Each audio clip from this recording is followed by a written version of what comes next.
એ વાત અહીંયા હુબહુ આપણી સામે મુકાઈ છે, એટલે એને પુનઃ પાછા જોઈ લઈએ. દીકરી એટલે દીકરી. દીકરી એ વાલનો દરિયો છે. દીકરી એ સમજણનું પ્રતીક છે. દીકરી એટલે સમજણની મૂર્તિ છે. દીકરી એ વહાલનો દરિયો. દીકરીનું આ સમાજમાં ગૌરવભર્યું સ્થાન આપણે સૌ કોઈએ મેળવવું હશે તો માનવ સંવેદનાનું આલેખન આ ગઝલમાં ખૂબીથી કવિ આપણી સામે મૂક્યું છે. કારણ કે સ્વર્ગની હરેક પરીઓમાં, હરેક દેવીઓમાં એનું દર્શન થઈ રહ્યું છે, અને માટે જ દીકરી આપણા સ્નેહનું અવિરતપણે વહેતો સ્નેહ છે. એ સ્નેહનું અવિરતપણે વહેતા સ્નેહનું દીકરીએ ઝરણું છે. જ્યાં જ્યાં આ દીકરીની હાજરી છે ત્યાં અત્ર તત્ર સર્વત્ર સુગંધ ફેલાયેલી છે, અને સુગંધની સાથે સાથે શીતળતા પણ જોડાયેલી છે. એટલે જ્યાં જ્યાં દીકરી છે ત્યાં સુગંધ આપે છે, ત્યાં ત્યાં શીતળતા ફેલાવે છે. મેં પૂર્વે કહ્યું એમ આપણે વાત થઈ એમ પેલો શિલ્પી ખડકમાંથી જેમ બેનમૂન શિલ્પ બનાવે છે, એમ માતા પિતા દીકરીને પાલન પોષણ આપી, યોગ્ય ખોરાક આપી અને એને ઉછેરે છે, એને મોટા કરે છે. તો સાથે સાથે આપણે ભારતીય સંસ્કૃતિના ભિન્ન ભિન્ન પ્રતીકો જે છે એ પ્રતીકોને લઈને, ચાહે એ પ્રતીકો તિલક હોય, ચંદન હોય કે કુમકુમ હોય કે સુખડ ચંદન હોય, આ બધા ભારતીય સંસ્કૃતિના જે પ્રતીકો છે એ પ્રતીકો દ્વારા અહીંયા કવિ આપણી સામે દીકરીના વ્યક્તિત્વને આબેહૂબ પ્રકટ કરે છે. દીકરી ક્રમશઃ મોટી થાય, મોટી થયા પછી એ સાસરે થવાની છે, ત્યારે નાની દીકરીને એક પિતા સધિયારો આપે છે, સાથ આપે છે અને મોટી કરે છે. અને હવે આ કલ્પના તો કવિની લાજવાબ છે વિદ્યાર્થી મિત્રો. કઈ કે નાનકડી દીકરીને એક પિતા સહારો આપીને મોટી કરે છે. એ જ દીકરી વયસ્ક થયા પછી, મોટી થયા પછી એક પિતાને હાથ દે છે, બાપનો હાથ બને છે. આ કલ્પના લાજવાબ છે વિદ્યાર્થી મિત્રો, કે પિતાને એ સહારો આપે છે માટે સહાયભૂત થાય છે. આ નાજુક ચિત્ર તો કવિ દ્વારા યાદગાર રીતે આપણી સમક્ષ પ્રસ્તુત કરવામાં આવ્યું છે. દીકરીની વિદાય થાય છે ત્યારે ભલભલા પિતાઓ, ભલભલા માતા પિતાઓ, અરે કઠોર હૃદય પિતાઓ પણ એની આંખ રડી ઉઠે છે. એટલે એની પાપણમાં દીકરી પ્રત્યક્ષ થાય છે. એક પિતાની નજરે આલેખાયેલું આ ચિત્ર એવું તો બેનમૂન આપણી સમક્ષ વિદ્યાર્થી મિત્રો મુકાયું છે કે આપણે એને માણતા જ રહીએ. વત્સલ અને મધુર દીકરીનું વ્યક્તિત્વ છે. આમ દીકરીના વ્યક્તિત્વની મહત્તા અને માતા પિતાના ભાવોને કવિએ અહીંયા આપણી સામે બાખૂબીથી રજૂ કર્યા છે. હવે આપણે વિદ્યાર્થી મિત્રો આ ગઝલ, આ પદ્યના જે બીજા એક ભાગ તરફ આપણે જવું છે એ છે સ્વાધ્યાય. આ કૃતિમાં સમાનાર્થી શબ્દો હશે, એટલે કે કઠિન શબ્દો હશે, વિરુદ્ધાર્થી શબ્દો હશે. એના સ્વાધ્યાયમાં આપણે જે પૂછાય છે 1 માર્કના 2 માર્કના એવા પ્રશ્નો હશે, એનો ક્રમશઃ અભ્યાસ કરીએ. સૌ પ્રથમ આપણે સ્વાધ્યાય રૂપે આ કૃતિમાં, આ ગઝલમાં મુકાયેલા કઠિન શબ્દોનો સ્વાધ્યાય અભ્યાસ કરીએ. જોઈએ કઠિન શબ્દો. શબ્દ સમજૂતી. શબ્દ પ્રયોગ ગઝલ દરમિયાન એક થયેલો સ્નેહ. સ્નેહ, દીકરી એટલે અવિરત વહેતા સ્નેહનું ઝરણું. સ્નેહ એટલે પ્રેમ. ફડક, ફડક એટલે ચિંતા. એ પણ આપણે વાત કરી ગયા, અને એ જ માટે એનો એક ઉપયોગ પણ એવો થયેલો કે ઉછરે છે રોજ કાયમથી ફડકમાં દીકરી. આ ફડક શું છે? ફડક એટલે માતા પિતાને પણ ચિંતા છે, દીકરીને પણ ચિંતા છે. ફડક એટલે ચિંતા. શીર, શીર એટલે મસ્તક અથવા તો માથું. ફલક, પહેલા આગળ શબ્દ જોઈ ગયા આપણે, એ ફડક હતું. આ બીજો શબ્દ પ્રયોગ છે ફલક. ફલક એટલે વિસ્તાર. એમ ફલકમાં વિસ્તરે દીકરી. વળી એક શબ્દ પ્રયોગ આપણે વચ્ચે જ્યારે પઠન કરી ગયા, જ્યારે સમજ્યા ગઝલને, ત્યારે જોઈ ગયા ભેખડ શબ્દ પ્રયોગ છે. ભેખડ, ખડક એટલે ધારદાર ભેખડ. એમ પછી શબ્દ પ્રયોગ છે ગૌરી વ્રત. ગૌરી વ્રત એટલે ગૌરી. ગૌરી એટલે માતા પાર્વતી. માતા પાર્વતીને લઈને આ કુમારિકાઓ, આ કિશોરીઓ વ્રત કરે છે, એને આપણે ગૌરી વ્રત કહીએ છીએ. એટલે કે પૂજાનું વ્રત છે.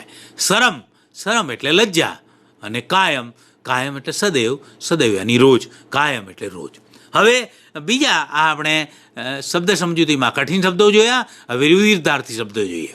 શરમ એટલે બેશરમ, સમજ સમજણ ધરાવતી દીકરી, સમજ એટલે ના સમજ વિરુદ્ધાર્થી, ભીનું ભીની પાપણ એમ તો ભીનું તો એનો વિરુદ્ધાર્થી તરત જ આપણને ખ્યાલ આવે. સૂકું, સ્વર્ગ તો અહીંયા આપણે ધરતી ઉપર રહીએ છીએ એટલે ધરતી, આસમાન છે તો ધરતી અને આસમાન એમ તો સ્વર્ગ તો એની સામે તરત જ આપણે ખ્યાલ આવે મિત્રો, સ્વર્ગ તો નર્ક. વિસ્તીર્ણ એટલે ખુલ્લું તો તરત જ તમને ખ્યાલ આવશે. મેં વિસ્તીર્ણનો અર્થ આપ્યો કે વિસ્તીર્ણનું વિરુદ્ધાર્થી સંકીર્ણ. અને આ શબ્દો તો આપણે સમગ્ર ગઝલ દરમિયાન, સમગ્ર ચર્ચા દરમિયાન જોતા રહ્યા છીએ. દીકરી એનું વિરુદ્ધાર્થી તો તરત જ આપને ખ્યાલ આવશે દીકરો. હવે અહીંયા આપણે સમાનાર્થી શબ્દો જોયા, વિરુદ્ધાર્થી જોઈએ. થોડા રૂઢિપ્રયોગો એમાં છે એ પણ આપણે જોઈ લઈએ. રૂઢિપ્રયોગ માથે હાથ ફેરવવો એવો એક શબ્દ પ્રયોગ વચ્ચે આવેલો. હવે એ માથે હાથ ફેરવવો એટલે શું? તો એનો અર્થ છે આશીષ આપવા અથવા કાળજી લેવી. તો આપણે એનો વાક્ય પ્રયોગ પણ કરીએ વિદ્યાર્થી મિત્રો. નાની દીકરીને પિતા માથે હાથ ફેરવે છે, એનો વાક્ય પ્રયોગ આપણે કર્યો માથે હાથ ફેરવવાનો. તો વળી પાછો બીજો વાક્ય પ્રયોગ એનો ને એનો, દીકરી વિદાય ટાણે પિતા માથે હાથ ફેરવે છે એટલે કે આશીષ આપવા અથવા કાળજી લેવી. એવો ને એવો બીજો છે રૂઢિપ્રયોગ હાથ દેવો. જુઓ, પ્રથમ હતું એ માથે હાથ ફેરવવો એવો, આ બીજો શબ્દ પ્રયોગ છે માથે હાથ દેવો. બંને વચ્ચે ફરક શું છે એ પણ જોઈ લઈએ. માથે હાથ ફેરવવો એટલે આશીષ આપવા અથવા કાળજી લેવી, જ્યારે હાથ દેવો એટલે સહારો આપવો, હૂંફ આપવી. હું જ્યારે આ ગઝલને સમજાવતો હતો, અભ્યાસના મુદ્દા એની ચર્ચા કરી રહ્યો હતો, ત્યારે આપને ખ્યાલ આવ્યો હશે. તો એવો જ અહીંયા રૂઢિપ્રયોગ અને એ જ રૂઢિપ્રયોગનો વાક્ય પ્રયોગ પણ હું લઈ લઉં. સાથે સાથે આપને તરત ખ્યાલ આવશે. નાની દીકરીને પિતા હાથ દે છે તો મોટી વયે એ જ દીકરી પિતાને હાથ દે છે. અર્થાત નાની દીકરીને ઉછેર વખતે પિતા સહારો આપે છે તો એ જ દીકરી મોટી થયા પછી, સમજણી થયા પછી પિતાને હાથ આપે છે, મતલબ પિતાને સહારો આપે છે. તો અહીંયા આપણે આ સરસ મજાના રૂઢિપ્રયોગો પણ જોયા. હવે આપણે રૂઢિપ્રયોગો જોયા પછી થોડા આપણે જે MCQ પૂછાય છે પરીક્ષામાં, દરેક પેપરમાં આપ જે વિષયો ભણો છો વિદ્યાર્થી મિત્રો, એ તમામ વિષયોના એક પ્રશ્નપત્ર છે એ 2 ભાગમાં વહેંચાયેલું હોય. એક ભાગ છે પ્રશ્નપત્રનો MCQ, જે 1 થી 50 MCQ આપની સામે રજૂ કરવામાં આવે. દરેક MCQની નીચે એટલે કે પ્રશ્નની નીચે 4 વિકલ્પો A, B, C અને D એમ 4 વિકલ્પો મુકાયા હોય. પ્રશ્નના પ્રત્યુત્તરમાં તમારે જવાબ લખવાનો નથી, પણ ગોળ વર્તુળ કરવાનું હોય. એ વર્તુળ ઘટ કરવાનું તમારે કાળી પેનથી. તો એ રીતે MCQ તમારી સામે મુકાય. એ 1 થી 50 MCQ હોય. જુદા જુદા ગદ્ય અને પદ્ય જેટલા કોર્સમાં નક્કી થયેલા છે એમાંથી તમને દરેક ગદ્ય અને પદ્યમાંથી એના ગુણવાર અનુસાર MCQ પૂછાતા હોય છે. એવા MCQ આપણે નમૂનાના થોડા જોઈએ. MCQ સૂચના આવી હશે આપણે આપેલી. નીચે આપેલા વિકલ્પોમાંથી, અહીંયા આપણા માટે એવી સૂચના છે, નીચે આપેલા વિકલ્પોમાંથી સાચો વિકલ્પ પસંદ કરી ખરાની નિશાની કરો. આ MCQ છે. તો પહેલો MCQ શું છે? દીકરી સ્વર્ગમાં કયા સ્વરૂપે દેખાય છે? વિદ્યાર્થી મિત્રો યાદ કરો, હું જ્યારે આ રચના આપને ભણાવી રહ્યો હતો ત્યારે, એના મુદ્દાની ચર્ચા કરી રહ્યો હતો ત્યારે તમને એ મુદ્દાઓમાં આ વાત આવી ગયેલી છે. દીકરી સ્વર્ગમાં કયા સ્વરૂપે દેખાય છે? વિકલ્પો આપણી સામે: A દેવોની ઝલકમાં, B પરીની ઝલકમાં, C દેવીઓની ઝલકમાં, D અપ્સરાની ઝલકમાં. તો તરત જ અહીંયા તમે પડ દઈને બોલી ઉઠશો કે અહીંયા જવાબ C દેવીઓની ઝલકમાં એ સાચું છે. બીજો MCQ લઈએ. દીકરીની સમજણ વિસ્તરી છે એવું કયા કારણે અથવા સાથી કહી શકાય? તો એના વિકલ્પો છે પિતાને સહારો આપે છે તેથી, પિતાને ખર્ચ કરાવે છે તેથી, દીકરી સાસરે જાય છે તેથી, કે કશું ન કરે તેથી. તો તરત જ આપણને ખ્યાલ આવશે, વારંવાર આપણે ચર્ચા એની કરી છે કે દીકરીમાં સમજણ ક્યારે વિસ્તરે છે કે મોટી થાય ત્યારે. તો નાની દીકરીને પિતા સહારો આપે તો મોટી થયેલી દીકરી પિતાને સહારો આપે છે. એટલે એ વિકલ્પ, એનો જવાબ અહીંયા એ જવાબ સાચો છે. ત્રીજો વિકલ્પ આપણે જોઈએ. ત્રીજો પ્રશ્ન છે આપણે, દીકરી કાયમ શેમાં ઉછરે છે? એના વિકલ્પમાં એમાં લખ્યું છે ખડક, બી આપ્યું છે ફડક, સી આપ્યું છે ઝલક, ડી આપ્યો છે સડક. તો ચારમાંથી તરત જ તમને ખ્યાલ આવી જશે કે અહીંયા બી જવાબ છે ફડક. કાયમ દીકરી ફડકમાં ઉછરતી. તો એમ તમને તરત જ ખ્યાલ આવી જશે બી જવાબ ફડક એ સાચો છે. ચોથો જોઈએ આપણે વિકલ્પ, દીકરી ગઝલમાં કઈ સંસ્કૃતિના પ્રતીકો દ્વારા દીકરીનું વ્યક્તિત્વ પ્રકટ થયું છે? એની સામે એના જવાબમાં વિકલ્પો આપ્યા છે 4. એ પશ્ચિમી, બી ભારતીય, સી દેશી, ડી એક પણ નહીં. તો આ ચારમાંથી કયા જવાબો, તો કયો જવાબ સાચો છે એમ તરત જ તમને ખ્યાલ આવી જશે કે ભારતીય સંસ્કૃતિના પ્રતીકોની વાત હતી. તો અહીંયા જવાબ તરત જ તમારો એ જ તમે કલ્પના કરીએ જવાબ સાચો છે. એ નહીં, સી નહીં, ડી નહીં, તરત જ તમને ખ્યાલ આવ્યો બી ભારતીય સંસ્કૃતિના પ્રતીકો દ્વારા દીકરીનું વ્યક્તિત્વ પ્રકટ થયું છે એમ તમને ખ્યાલ આવે. પાંચમો વિકલ્પ, પાંચમો પ્રશ્ન છે, તમારા અભ્યાસક્રમમાં અશોક ચાવડાની કઈ કૃતિનો સમાવેશ થયો છે? વિકલ્પ તરીકે તમને જવાબ મુકાયેલા છે. એ દીકરો, બી દીકરી, સી પુત્રવધુ, ડી પૌત્રી. તો સતત અને સતત અહર્નિશપણે, અવિરતપણે આપણા ખ્યાલમાં જ છે કે બી જવાબ છે સાચો, દીકરી એ બી જવાબ સાચો છે. છઠ્ઠો વિકલ્પ આપણી સામે પ્રશ્ન તરીકે મુકાયો છે, દીકરી શેનું ઝરણું છે? એ વિકલ્પમાં સરિતાનું, બી સ્નેહનું, સી વિદાયનું, ડી એક પણ નહીં. તો આમાં કયો જવાબ સાચો? તો તરત તમે કહેશો સ્નેહનું ઝરણું એ દીકરી છે એમ એ જવાબ સ્નેહનું બી સાચું છે. સાતમો વિકલ્પ જોઈએ, મોટી સમજણી થયા પછી દીકરી બાપને શું દે છે? સંપત્તિ એ વિકલ્પ છે, બી સહારો, સી વિદાય અને ડી બોજો. તો તરત જ તમને ખ્યાલ આવશે કે અહીંયા બી જવાબ સહારો આપે છે પિતાને, એ જવાબ સાચો છે.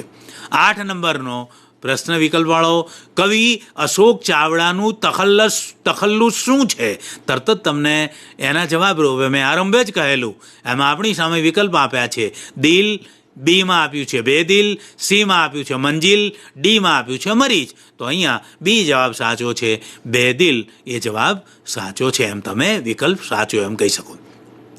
9મો વિકલ્પ આપણી સામે પ્રશ્ન તરીકે મુકાયો છે, દીકરી ગઝલ કવિના કયા ગઝલ સંગ્રહમાંથી લેવામાં આવી છે? આપણી સામે વિકલ્પ મુકાયા છે. એ પગરવ તળાવમાં, બી પગલા તળાવમાં, સી ડાળખીથી સાવ છૂટા, ડી મારે પણ એક ઘર હોય. તો તમે તરત દઈને કહી ઉઠશો મેં આરંભમાં જ કહેલું કે એ પગરવ તળાવમાં એ જવાબ સાચો છે.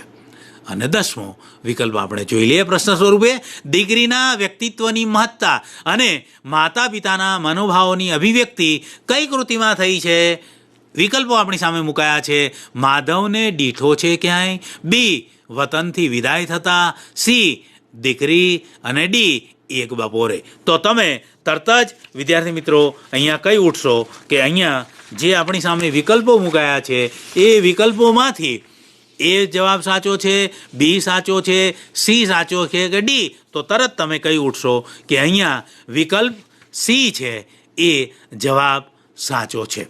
અહીંયા આપણે વિદ્યાર્થી મિત્રો ક્રમશઃ 1, 2, 3 એમ ક્રમ આપણી સામે મૂકીને શરૂઆતમાં મેં આપને શબ્દ સમજૂતી સમજાવી, પછીથી વિરુદ્ધાર્થી શબ્દો, પછીથી રૂઢિપ્રયોગો આપ્યા, પછીથી આપણે MCQ એટલે પ્રશ્ન પત્ર પાર્ટ એ વિભાગ એના MCQ નમૂનાના 10 જોયા. હવે આપણે નમૂનાના 1 માર્ક્સના, 2-3 માર્ક્સના અને વિસ્તૃત પ્રશ્નો પણ આપણને પૂછાય છે. તો એવા થોડા પ્રશ્નોની ચર્ચા પણ આપણે સાથે અહીંયા કરી લઈએ. માનો નમૂના રૂપ વિદ્યાર્થી મિત્રો આપને આવો પૂછાય પ્રશ્ન 1-2 વાક્યમાં, તો તો પ્રશ્ન આપણી સામે મૂકું છું કે કવિ સ્નેહનું ઝરણું કોને કહે છે?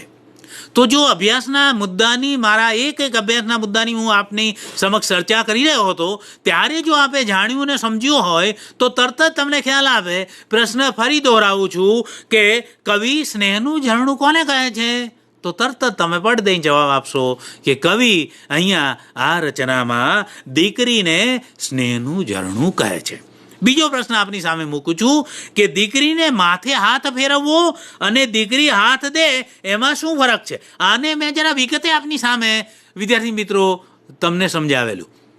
દીકરીને માથે હાથ ફેરવવો ત્યારે મેં આપને કહેલું કે એક પિતા જ્યારે દીકરીને નાની છે ત્યારે મોટી કરે છે ત્યારે માથે હાથ દઈને પીઠ ઉપર હાથ દઈને સ્નેહથી એને મોટી કરે છે. આ જ દીકરી મોટી થયા પછી પિતાને હાથ દે છે, દીકરી હાથ દે છે એટલે કે પિતાને સહારો આપે છે. આમ અહીંયા નાની વયે દીકરીને પિતા હાથ દે છે, મોટી વયે એ જ દીકરી સમજણી થયેલી પિતાને હાથ દે છે, એવો અર્થ આપણે અહીંયા ઘટાવી શકીએ એમ થયું. હવે તમને એક માર્ક્સના પ્રશ્નો જોયા આપણે, પછીથી એક બે વાક્યોમાં એવા પ્રશ્નો. હવે તમને 5-7 વાક્યના વિસ્તૃત પ્રશ્નો પણ પૂછાય તો એવા પ્રશ્નો પણ આપણે એક બે જોઈ લઈએ. તે દીકરીનો ઉછેર કેવી રીતે થવો જોઈએ એ તમે આ કાવ્યને આધારે સમજાવો એવો વિસ્તૃત પ્રશ્ન પૂછાય તમને તો તમે ક્રમશઃ આરંભથી લઈને નાનકડી એવી દીકરી એનું શૈશવ પિતાના ઘેર મળ્યું ત્યારથી એને ક્રમશઃ પિતા કેવી રીતે મોટી કરે છે, એ શૈશવ અવસ્થામાંથી ક્રમશઃ મોટી થાય ત્યારે એનું લાલન પાલન કેવી રીતે થાય છે, નાનકડી દીકરીને માતા અને પિતા સહારો આપીને મોટી કરી છે, નાની વયે દીકરી જુદા જુદા વ્રતો કરીને મોટી થાય છે. મોટી થયા પછી દીકરી માટે કહેવાયું છે ઉચિત જ કે દીકરી 2 ઘરને 2 કુળને ઉજાળે છે, એમ એક દીકરી પિતૃગૃહને અને મોટી થઈને સાસરે સ્થિત આવે પછી પતિના કુળને પતિના ઘરને પણ એ ઉજાળે છે. એમ વિગતે આપણે સમજાવવું રહ્યું. નીચે બીજા પ્રશ્નમાં તમને આવું પણ પૂછાઈ શકે કે નીચેની કાવ્ય પંક્તિઓ સમજાવો. સ્વર્ગની એક એક દેવીની ઝલકમાં દીકરી છે, સુખડ ચંદન ને કુમકુમમાં તિલકમાં દીકરી. આ કાવ્ય પંક્તિઓ પણ મેં વિગતે આપને સમજાવી છે તો એ રીતે પણ તમે એનો જવાબ આપી શકો કે ભાઈ સ્વર્ગની જે કોટી કોટી દેવદેવીઓ છે એમાંથી જે દેવીઓ છે એની ઝલકમાં પણ કવિને દીકરી દેખાય છે, દીકરીનો વાસ દેખાય છે. અને ભારતીય સંસ્કૃતિના વિવિધ પ્રતીકો જે સુખડ ચંદન કુમકુમ છે એનું તિલક છે એમાં પણ દીકરી દેખાય છે. હવે અહીંયા થોડી વાત આપણે વિદ્યાર્થી મિત્રો ભાષા અભિવ્યક્તિની પણ કરી લઈએ કે અહીંયા સતત ને સતત જ્યારે હું અભ્યાસના મુદ્દાઓની ચર્ચા કરી રહ્યો હતો ત્યારે આપને ખ્યાલ આવ્યો હોય કે આ ગઝલમાં કવિએ રદીફ અને કાફિયાની જોડ કેવી આબેહૂબ આપણે આપણી સમક્ષ મૂકી છે કે ઝલકમાં દીકરી, તિલકમાં દીકરી, ખડકમાં દીકરી, ફડકમાં દીકરી, ફલકમાં દીકરી અને પલકમાં દીકરી.